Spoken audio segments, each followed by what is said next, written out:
Hello दोस्तों, स्वागत है आप सभी का अपने YouTube चैनल रीड इजी में। आज का हमारा सेशन है प्रकाश।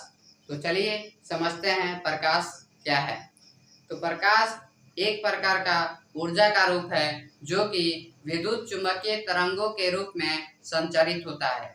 यह हमें देखने में सहायता प्रदान करता है, यानी कि किसी वस्तु को हमें देखने के लिए आँख के साथ साथ प्रकाश की भी जरूरत पड़ती है। यही कारण है कि अंधेरे में हम किसी वस्तु को नहीं देख पाते हैं। प्रकाश हमेशा सीधी रेखा में गमन करती है।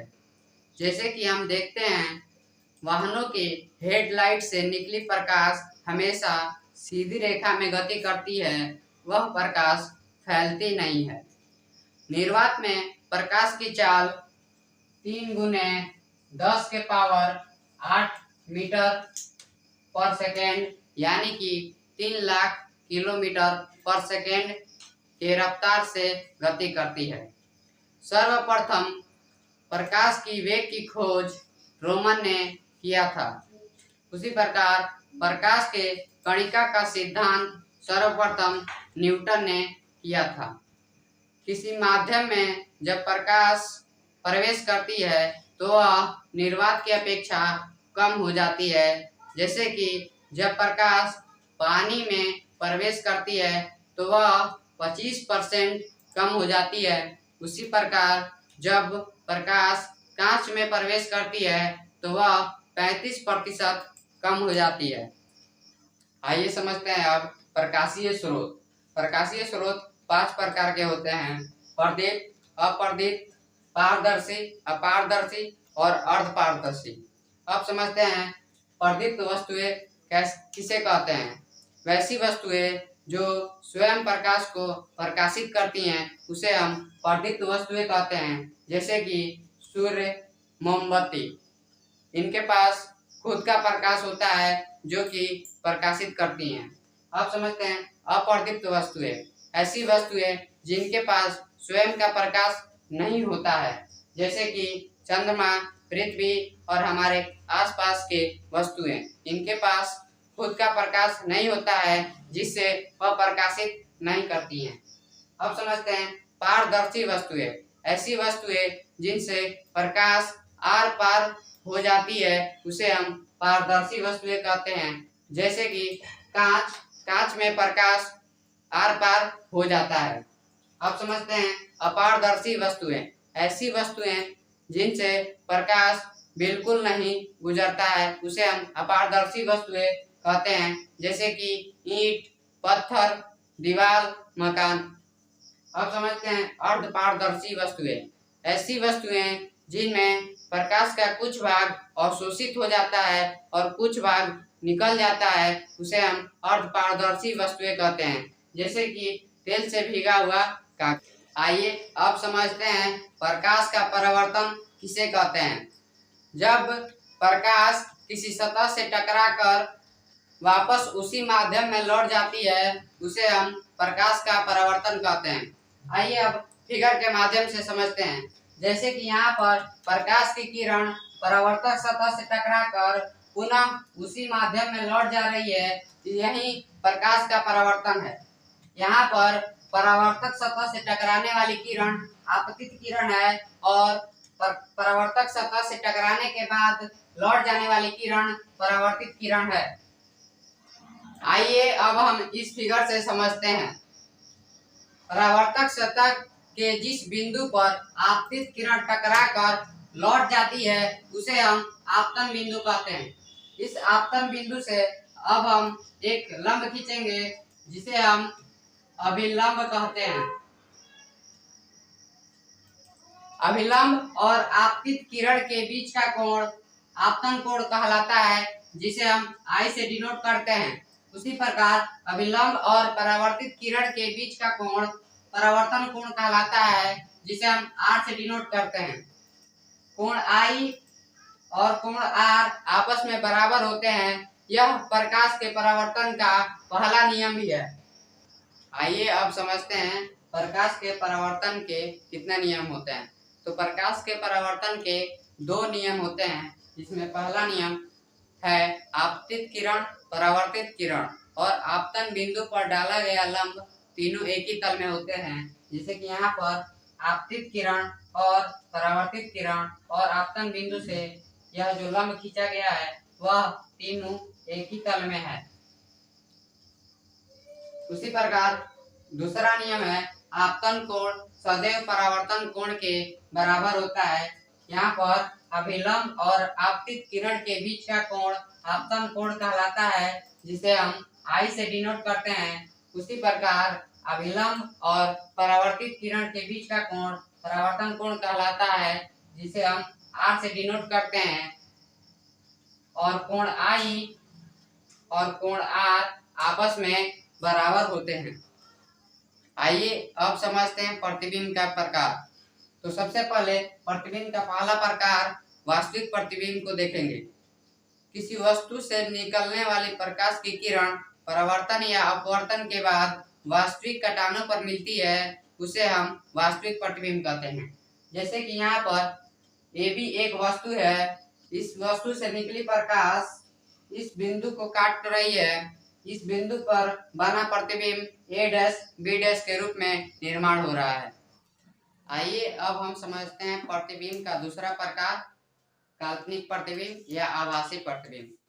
जब किसी वस्तु से निकलने वाली प्रकाश की किरण परावर्तन या अपवर्तन के बाद जिस बिंदु को काटती है या काटती हुई प्रतीत होती है, उसे हम काल्पनिक या आभासी प्रतिबिंब कहते हैं। जैसे कि इस फिगर में फोकस और पोल के बीच वस्तु को रखा गया है, जो कि वस्तु ए और बी है। वस्तु से निकली प्रकाश परावर्तित होकर फोकस से गुजर रही है। जैसा कि हम जानते हैं कि दूसरा प्रकाश भी गुजरता है, जो कि वक्र त्रिज्या से गुजर रहा है। इधर हम नीचे की तरफ देखें तो यह प्रकाश फैलता जा रहा है। यहाँ पर यह प्रकाश कहीं नहीं मिल रहा है, यहाँ कहीं पर भी प्रतिच्छेद नहीं कर रहा है। तो हम इस प्रकाश को आगे की तरफ बढ़ाएंगे तो हमें यहाँ पर यह प्रकाश प्रतिच्छेद यानी काटती हुई प्रतीत हो रही है। तो हमारा प्रतिबिंब यहाँ पर इस बिंदु पर जहाँ यह प्रतिच्छेद कर रहा है वहां पर बनेगा। इस प्रतिबिंब का नाम ए डैश और बी डैश है। यह प्रतिबिंब वस्तु से बड़ा बनेगा और यह काल्पनिक या आभासी बनेगा, क्योंकि यह दर्पण के पीछे बन रहा है। आइए अब हम समझते हैं दर्पण के प्रकार। दर्पण के 3 प्रकार होते हैं, अवतल दर्पण, उत्तल दर्पण और समतल दर्पण। आइए अब हम समझते हैं दर्पण का पहला प्रकार अवतल दर्पण। जिस दर्पण का परावर्तक सतह अंदर की ओर झुका रहता है उस दर्पण को हम अवतल दर्पण कहते हैं। जैसे कि इस फिगर में देखते हैं, इसका परावर्तक सतह अंदर की ओर झुका हुआ है और बाहरी परत लेपित यानी कलई किया गया है। यह एक अवतल दर्पण है। अवतल दर्पण को हम अभिसारी दर्पण भी कहते हैं, क्योंकि यह फोकस को एकत्रित करके एक जगह नियंत्रित करता है। आइए अब हम समझते हैं दर्पण का दूसरा प्रकार उत्तल दर्पण। वह दर्पण जिसका बाह्य सतह उभरी हुई हो और अंदर की सतह झुकी हुई हो उसे हम उत्तल दर्पण कहेंगे। जैसे यहाँ पर इसका अंदर का भाग झुका हुआ है और बाहर का भाग उभरा हुआ है यानी कि उठा हुआ है, इसे हम उत्तल दर्पण कहेंगे। उत्तल दर्पण को हम अपसारी दर्पण भी कहेंगे, क्योंकि यह प्रकाश को फैलाने का काम करता है। आइए अब हम समझते हैं दर्पण का तीसरा प्रकार समतल दर्पण। जिस दर्पण का परावर्तक सतह समतल होता है उसे हम समतल दर्पण कहते हैं, यानी कि जिसका परावर्तक सतह समतल यानी कि जिसका परावर्तक सतह बराबर होता है उसे हम समतल दर्पण कहते हैं। समतल दर्पण के कुछ गुणधर्म है, जैसे कि समतल दर्पण द्वारा बना प्रतिबिंब हमेशा आभासी और सीधा होता है। अब यहाँ समझने वाली बात है कि समतल दर्पण में हमेशा आभासी प्रतिबिंब बनता है और आभासी के साथ हमेशा सीधा प्रतिबिंब बनता है। अगर यहीं पे पूछ दिया जाए कि वास्तविक के साथ कैसा प्रतिबिंब बनता है, तो वास्तविक के साथ हमेशा उल्टा प्रतिबिंब बनता है। अब समझिए समतल दर्पण का दूसरा गुणधर्म। समतल दर्पण द्वारा बना प्रतिबिंब का आकार वस्तु के आकार का बराबर होता है, यानी कि जितना वस्तु का आकार होता है उतना ही प्रतिबिंब का आकार भी होता है। आइए अब हम समझते हैं उत्तल दर्पण और अवतल दर्पण का उपयोग। इसे समझने से पहले अगर आपने हमारे YouTube चैनल को सब्सक्राइब नहीं किया है तो सब्सक्राइब कर लीजिए। आइए अब हम समझते हैं उत्तल दर्पण का उपयोग। उत्तल दर्पण का उपयोग स्कूटर, बस, कार आदि वाहनों के साइड मिरर में किया जाता है, जिससे कि वाहनों के पीछे का वाहन को देखने में आसानी होती है।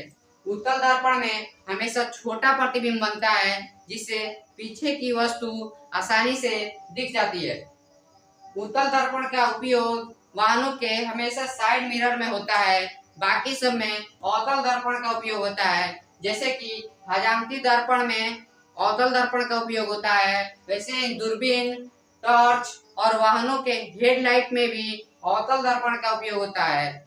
और डॉक्टर सब जो दांतों के चेकअप के लिए टॉर्च उपयोग करते हैं, उसमें भी अवतल दर्पण का उपयोग होता है। आइए अब हम अवतल दर्पण और उत्तल दर्पण में अंतर समझते हैं। अवतल दर्पण की परावर्तक सतह अंदर की ओर झुकी रहती है, जबकि उत्तल दर्पण की परावर्तक सतह उभरी हुई रहती है। उसी प्रकार अवतल दर्पण में वास्तविक और काल्पनिक दोनों प्रतिबिंब बनते हैं, जबकि उत्तल दर्पण में हमेशा काल्पनिक या आभासी प्रतिबिंब बनते हैं। उसी प्रकार अवतल दर्पण में प्रतिबिंब वस्तु से बड़ा बनता है, जबकि उत्तल दर्पण में प्रतिबिंब वस्तु से छोटा बनता है।